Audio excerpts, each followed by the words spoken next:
붉은 해가 뜨는 날 역사가 바뀐다. 붉은 해가 동쪽에서 떠오를 때 그를 따라 민심이 움직이리라.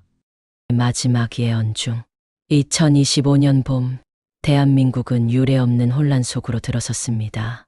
계엄 선포와 윤석열 대통령 탄핵, 급작스럽게 잡힌 6월 3일 조기 대선, 그리고 유튜브와 커뮤니티를 중심으로 퍼지고 있는 수상한 예언 하나. 바로 석불스님의 마지막 남긴 말로 알려진 이 구절이죠. 붉은 해가 뜨는 날 민심은 새로운 길을 따를 것이다. 도대체 이게 무슨 말일까요? 6월 3일 대선 당일이기도 하고 대선 후보 중 한 명인 이준석을 지목하는 듯한 해석이 온라인상에서 빠르게 퍼지고 있습니다. 정치 분석가도 아닌 예언가의 말 한마디가 어째서 이토록 많은 이들의 이목을 끌고 있는 걸까요? 그 이유는 간단합니다. 석불 스님은 단순한 스님이 아니었기 때문입니다. 그는 여러 차례 한국 사회의 정치적 전환점을 암시한 인물로 알려져 있으며 과거 그의 상징적 언사가 현실화된 사례가 적지 않았습니다. 특히 1997년 외환위기, 2002년 정권교체, 2016년 탄핵 전국까지도 그의 예언이 사후에 조명되며 재조명된 바 있죠. 이번에도 마찬가지입니다. 붉은 해, 동쪽, 민심의 물결이라는 상징적인 표현이 누군가와 기묘하게 겹쳐지는 순간 사람들은 스스로 믿고 싶은 방향으로 해석하기 시작합니다. 그리고 그 중심에 이준석이라는 이름이 다시 떠오르고 있는 것이죠.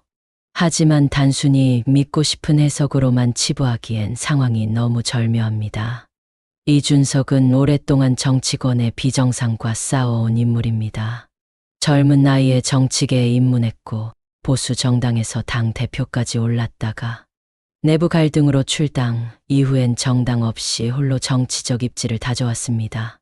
기성 정치인들과는 달리 디지털 플랫폼을 활용해 민심과 직접 소통하고 이념을 초월한 현실 중심의 발언으로 젊은 세대와 기성세대 모두에게 주목을 받고 있죠.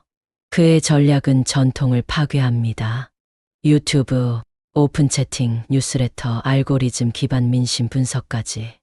그는 정당 없이도 지지층을 형성하고 메시지를 전파하며 이미 비정당 정치의 실험이라는 타이틀까지 얻고 있습니다. 이러한 특이성은 단순한 개인의 성공을 넘어 정치 질서 자체를 흔드는 힘으로 작용하고 있습니다. 이 시점에서 석불 스님의 예언은 기이하게도 이준석과 겹치기 시작합니다. 동쪽에서 떠오르는 붉은 해라는 표현은 지역이 아닌 의미적 방향을 가리킨다는 해석이 많습니다. 기존 정치의 붕괴, 그 속에서 새로운 리더십의 탄생, 그리고 그 리더가 민심을 따르도록 만드는 자라는 설명은 단순한 상상이 아닙니다.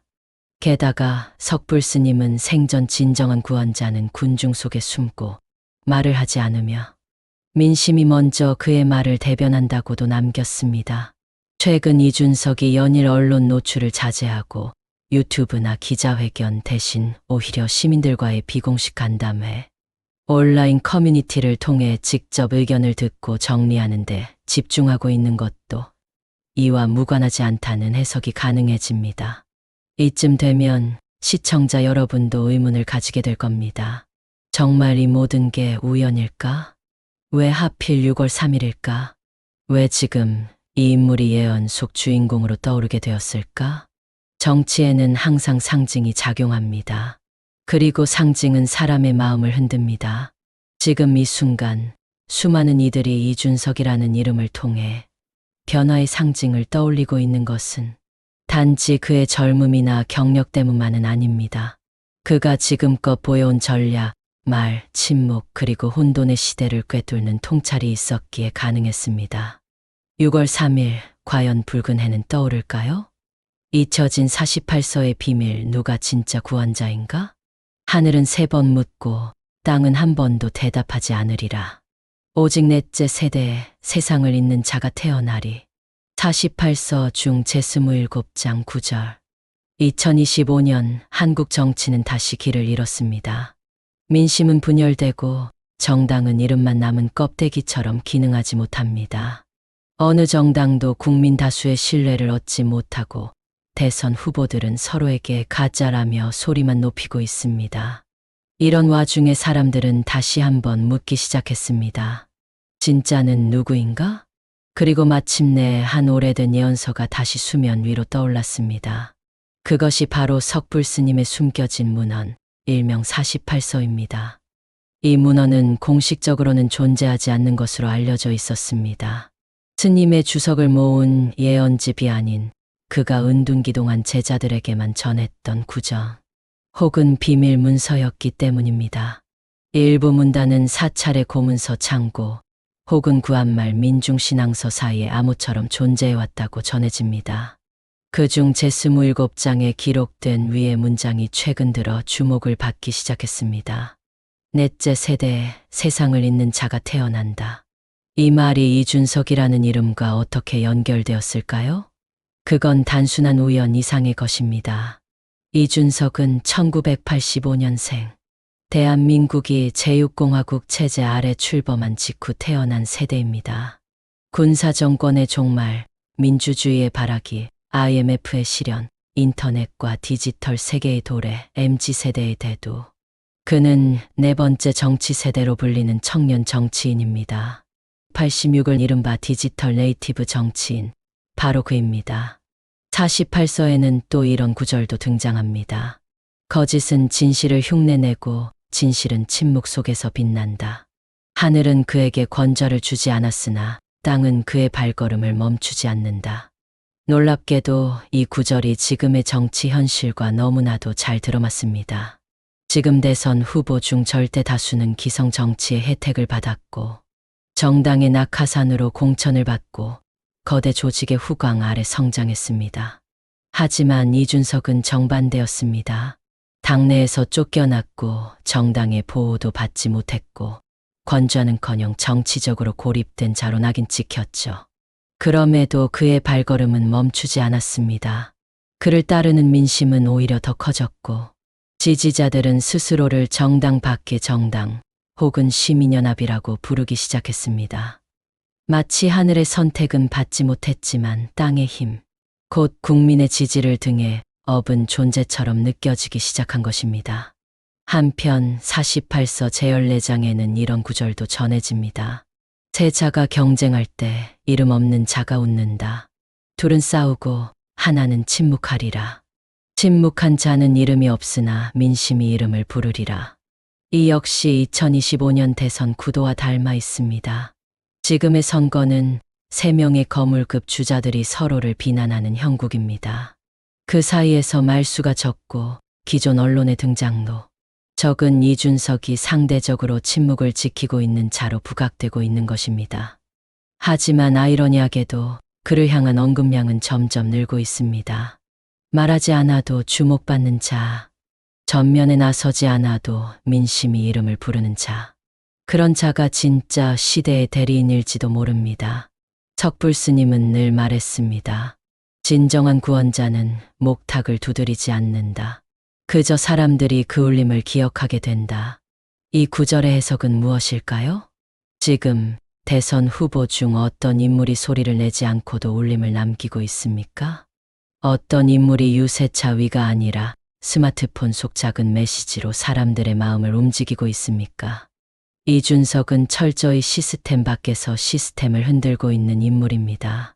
그를 보며 사람들은 낯선데 익숙한, 젊은데 무게감 있는 거칠지만 통찰력 있는 이라는 모순된 감정을 느끼게 됩니다.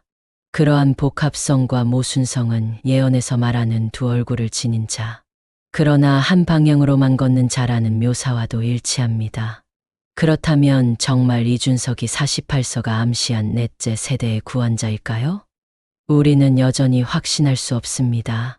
하지만 이 모든 우연처럼 보이는 필연이 단 하나의 흐름을 가리키고 있다는 사실은 무시할 수 없습니다. 말은 칼보다 날카롭다. 혀끝의 전쟁. 칼을 쥔 자가 아닌 혀를 가진 자가 나라를 흔들리라. 석불 스님의 어록 중 2025년 조기 대선을 앞둔 지금 우리는 유례 없는 시대를 살고 있습니다. 군사력도 아니고 자본력도 아닌 말의 힘이 모든 것을 움직이고 있습니다. 한 줄의 인터뷰, 한 문장의 SNS, 몇 초짜리 쇼츠 영상이 판도를 뒤흔듭니다. 이런 시대에 유독 말로 주목받는 인물이 있습니다. 바로 이준석입니다. 그는 화려한 직책이나 조직이 없어도 마이크 하나로 대중을 사로잡을 줄 아는 인물입니다. 언론은 그를 정치판의 프로 방송인이라 부르고 유권자들은 그의 말에 이상하리만 짓끌린다고 이야기합니다. 왜일까요? 그의 언어는 단순한 메시지를 넘어서 정치적 무기입니다. 공격, 방어, 전략, 공감, 반전. 모두 그의 입에서 시작됩니다. 그의 말은 정제된 담론이 아닙니다. 그렇다고 즉흥적인 감정 배설도 아닙니다. 그는 마치 외과의사처럼 정확히 짚어내는 단어 선택, 대중 감정의 흐름을 읽는 타이밍 감각, 그리고 상대방의 논리 허점을 찌르는 능력을 겸비했습니다. 예를 들어 그는 토론에서 자주 이렇게 말합니다. 지금 당신이 하는 말, 국민은 도무지 이해할 수 없어요. 이 한 문장은 논리적 반박이 아닌 정서적 포획입니다.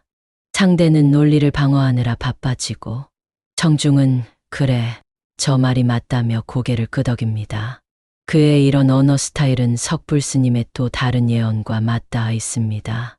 민심은 귀로 듣는 것이 아니라 가슴으로 흐른다. 말의 칼끝이 진실을 베고 거짓을 꿰뚫을 것이다. 이 예언은 단순히 말 잘하는 자가 뜬다는 뜻이 아닙니다. 진정으로 민심을 읽고 민심이 필요로 하는 언어를 구사하는 자. 그가 세상을 바꾼다는 뜻입니다. 그런 면에서 이준석은 말을 정권의 도구가 아니라 민심의 거울로 사용하는 정치인이라 할 수 있습니다. 그는 자신의 말을 무기처럼 휘두르지 않습니다. 오히려 대중이 자기 입을 빌려 말할 수 있도록 설계합니다. 그가 자주 쓰는 표현 중 하나는 제가 아니라 국민들이 이렇게 느끼고 있는 겁니다. 입니다. 이 한마디는 대중을 관객이 아니라 주인공으로 끌어올립니다. 정치란 결국 말의 전쟁입니다. 그리고 이준석은 기성 정치 언어의 한계를 돌파한 최초의 인물이라 불릴 만합니다. 그는 보수나 진보라는 기표에 갇히지 않습니다. 요즘 애들은 좌우를 따지지 않아요. 실속을 따지죠. 정치가 이념이면 현실은 월세입니다. 이처럼 이준석은 이념을 삶의 언어로 번역합니다. 그가 쓰는 언어는 어려운 정책 용어가 아니라 청년의 언어, 현실의 언어, SNS의 언어입니다. 석불 스님은 생전에 제자들에게 이런 말씀도 남겼습니다. 말 많은 시대에 말이 적은 자가 진실을 지닌다. 하지만 진실은 반드시 말로 증명되어야 한다. 이율배반처럼 들리지만 이는 이준석을 설명하는데 딱 맞는 구절입니다. 그는 말로 뜬 인물처럼 보이지만 실은 가장 적게 말하는 사람일지도 모릅니다. 그는 군중을 향해 외치기보단 듣고 요약하고 재구성하여 말합니다. 그의 핵심은 결국 이겁니다. 정치는 메시지다. 메시지는 사람이고 사람은 공감이다. 그렇다면 석불 스님의 예언에서 혀를 가진 자란 단지 말 잘하는 자가 아닙니다. 대중의 말을 자기 입으로 내뱉는 자, 세상의 욕망을 정리해주는 자일지도 모릅니다. 그리고 그 자리에 이준석이 앉아 있는 것처럼 보입니다.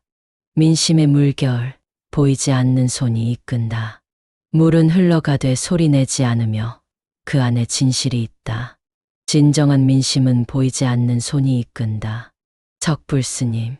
2025년 6월 3일 대한민국 조기 대선이라는 정치 이벤트가 다가오는 가운데 모든 이의 시선은 오직 겉으로 드러난 뉴스와 여론조사 수치에만 머물러 있습니다.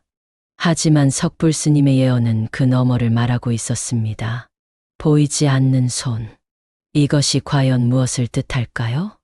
혹자는 이를 신의 섭리라 하고 혹자는 운명의 흐름 혹은 시민사회의 무의식적 선택이라고도 해석합니다. 그러나 여기서 우리가 주목해야 할 것은 겉으로 보이지 않는 민심의 움직임입니다. 이른바 침묵하는 다수, 숨은 민심 말입니다. 이준석이라는 인물은 늘 드러난 지지보다 숨어있는 동력이 강한 정치인입니다. 그는 종종 여론조사에서 저평가되곤 하지만 실제 현장에서는 깊고 조용한 지지자층이 움직입니다. 이들은 조직적으로 활동하지 않지만 결정적인 순간마다 온라인 여론 형성, 댓글의 분위기 검색어, 순위 등에서 그의 영향력을 드러냅니다. 이는 단순한 팬덤 정치가 아닙니다. 이들은 공감과 논리를 기반으로 자발적 설득자로 전환된 시민들입니다. 이들이야말로 석불 스님이 말한 보이지 않는 손일 수 있습니다. 그 손은 어디에서 오는가? 보이지 않는 손은 어디에서 오는 걸까요? 그 출처는 다양합니다. 첫째, 2040세대의 탈이념화된 정치의식입니다. 이들은 더 이상 좌우로 싸우지 않습니다. 실용과 미래를 택합니다. 이준석은 이 세대와 유일하게 같은 언어로 소통할 수 있는 정치인 중 한 명입니다. 둘째, 기성 정치에 대한 실망입니다. 과거 정치권은 늘 같은 인물, 같은 싸움, 같은 구호만을 반복했습니다. 하지만 이준석은 그 고리를 끊으려 했고, 그래서 이 보이지 않는 손은 기존 정치인들과의 차별성에 민감하게 반응합니다. 셋째, 디지털 시민사회입니다. 그는 SNS와 유튜브를 통해 직접 민심을 조직합니다. 중간 매개자 없이 직접 지지자를 규합하며 이를 통해 비가시적 군중을 실체화시켜 왔습니다. 석불 스님은 보이지 않는 손이 일으킨 물결은 결국 땅을 바꾼다고 하셨습니다. 이는 마치 경제학자 애덤 스미스의 보이지 않는 손 이론을 떠올리게 합니다.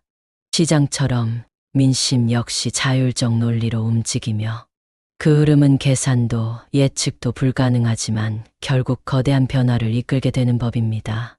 그리고 지금 한국 사회는 그 거대한 변화의 문턱에 서 있습니다. 여론조사에 나타나지 않는 흐름.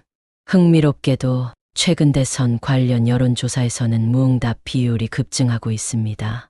정치에 실망했거나 누구를 지지하는지 드러내길 꺼리는 사람들입니다. 하지만 이 무응답자들 속에는 이준석을 지지하는 조용한 다수가 숨어 있을 가능성이 있습니다. 이들이 왜 조용히 지지하는지를 생각해보면 이유는 명확합니다. 그들은 조직이 아닌 개인의 판단에 의지하는 유권자들이며 정치의 환멸을 느꼈지만 동시에 기대를 버리지 못한 이들입니다. 즉, 이준석은 실망 속에 희망으로 자리 잡고 있는 것입니다. 그의 정치는 큰 목소리보다 작지만 진실한 반응을 중요시합니다. 그래서 그는 광장보다 토론장을 찾고 언론사보다 커뮤니티의 민심을 더 민감하게 읽습니다. 그의 지지자들은 정형화되지 않습니다. 청년, 중년, 기업인, 워킹맘, 자영업자, IT 개발자, 심지어 일부 진보 성향 시민까지. 그는 민심의 특정 지점이 아니라 민심 사이의 틈새를 설계한 정치인입니다. 이 흐름이 지금 조용히 그러나 강력하게 움직이고 있다는 것입니다. 보이지 않는 저항, 보이지 않는 음모. 다른 어둠이 짙을수록 더욱 밝게 빛나지만 그 빛을 가리려는 구름 또한 강하게 일어난다. 석불 스님. 역사는 늘 빛과 어둠이 교차하는 무대였습니다. 누군가가 떠오를수록 그를 끌어내리려는 힘은 더 교묘하고 강력해집니다. 이준석이라는 이름이 언론의 중심에 오를 때마다 그 이면에서는 수많은 방해와 억압, 조율되지 않은 공격들이 교차하고 있었습니다. 조기 대선이라는 극적인 무대가 마련된 지금, 그의 앞에는 단순한 경쟁자 이상의 존재들이 서 있습니다. 이른바 보이지 않는 저항 세력입니다. 누가 그를 두려워하는가? 그를 두려워하는 존재는 누구일까요? 첫째, 기존 정당 구조를 철저히 유지해온 정치 기득권 세력입니다. 이준석은 이념과 진영 논리를 넘나들며 기존 정당의 구조를 흔드는 발언과 행보를 보였습니다. 그는 당이 국민 위에 군림하는 것이 아니라 국민이 당을 이끌어야 한다고 주장했습니다. 이 말은 곧 기득권 중심의 정당 정치에 대한 선전포고와도 같았습니다. 둘째, 이해관계로 얽힌 구시대 언론 및 관료 네트워크입니다. 그는 기자회견에서 대형 언론사의 권력 집중 구조를 지적했고 SNS나 유튜브를 통해 직접 메시지를 전달함으로써 언론을 우회했습니다. 결과적으로 언론은 자신들의 영향력을 위협하는 이준석을 다루기 힘든 존재로 간주하고 때로는 왜곡된 보도를 통해 간접적 공격을 시도했습니다. 셋째, 익명성 뒤에 숨어있는 조직형 여론 조작 세력입니다. 특정 커뮤니티나 댓글창에서 벌어지는 조직적인 비난, 알고리즘을 악용한 검색어 조작, 혹은 가짜 뉴스 유포 등은 단순한 해프닝이 아닙니다. 이는 정치적 목적을 가진 조율된 움직임일 가능성이 있으며 그 목적은 단 하나, 그의 상승세를 꺾는 것입니다. 척불스님은 거짓된 입은 쇠보다 단단한 벽이 된다고 하셨습니다. 지금 이준석 앞에 서 있는 벽이 바로 그 벽입니다. 음모는 어떻게 작동하는가? 음모는 대개 드러나지 않습니다. 그러나 그 작동 원리는 명확합니다. 먼저 의심을 심는 전략. 그는 아직 어리다. 경험이 부족하다. 말은 잘하지만 실천력이 없다. 이런 평가는 논리적 비판이라기보다 심리적 불안을 자극해 신뢰를 흔드는 전술에 가깝습니다. 둘째, 지지자 분열 작전. 그가 지닌 중도 및 젊은 층 지지세를 이간시키기 위한 말꼬리 잡기, 정체성 의심, 과거 발언 부각 등이 반복적으로 활용됩니다. 셋째, 전략적 침묵. 그에 대한 긍정적 결과나 성과는 보도하지 않거나 축소하여 다룹니다. 언론 보도에서 특정 인물만 반복적으로 노출되는 동안 그의 존재감은 인위적으로 줄어들게 됩니다. 이 모든 것이 단순한 우연일까요? 척불스님은 빛이 강해질수록 어둠은 더욱 집요해진다고 남기셨습니다. 이는 지금의 정치 현실에서 정확히 맞아떨어지는 경고처럼 들립니다. 그는 어떻게 저항을 돌파할 것인가? 흥미로운 점은 이준석이 이러한 저항에 대해 적극적으로 반격하지 않는다는 것입니다. 그는 대부분의 공격에 반응하기보다 자신만의 속도로 본질적인 의제를 밀고 나갑니다. 예를 들어 그는 정치적 반대파와 정쟁을 벌이기보다 시민과의 대화, 청년 정책 플랫폼 구축, 디지털 직접 민주주의 제안 등에 집중하고 있습니다. 이러한 무대응 전략은 오히려 그를 더욱 위연한 리더로 만들고 있습니다. 그리고 그의 주변에는 침묵 속에서 그를 응원하는 정치 피로층이 점점 더 늘어나고 있습니다. 척불스님의 예언대로라면 구원자는 싸우지 않고 바람을 바꾼다. 바람은 언젠가 바뀝니다. 지금 이준석이 서 있는 자리, 그 바람의 방향을 바꾸는 진원지일지도 모릅니다. 전환의 전략, 시대를 움직이는 설계자. 진정한 구원자는 흐름에 올라타지 않고 흠 자체를 설계한다. 시대는 흐릅니다. 그리고 대부분의 사람들은 그 흐름에 몸을 맡기며 따라갑니다. 그러나 아주 가끔 그 흐름을 바꾸는 자가 등장합니다. 척불스님이 말한 구원자는 그런 존재입니다. 흐름을 거슬러 타는 자가 아닌 새로운 흐름을 설계하는 자. 이준석. 그는 단순한 정치 신인이 아닙니다. 그는 시스템을 재설계하려는 사람입니다. 정치는 감각이 아니라 구조다. 정치는 감각의 싸움이라고 흔히 말합니다. 하지만 이준석은 감각보다 구조를 보았습니다. 그가 내놓은 제안은 항상 시스템을 향해 있었습니다. 정당의 공천 시스템 개편, 디지털 기반의 정책 피드백 플랫폼 구축, 청년 정치인 육성 시스템 설계, 그리고 비정형 정당의 가능성에 대한 구상. 그는 기존 정치인들이 말하지 않는 것을 말했습니다. 정당은 브랜드가 아니라 도구다.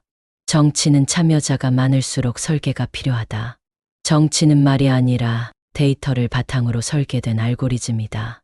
그의 이런 발언들은 과거와는 완전히 다른 접근, 즉 정치공학이 아닌 정치설계라는 새로운 영역을 만들어냈습니다. 시대의 균열을 읽는 능력.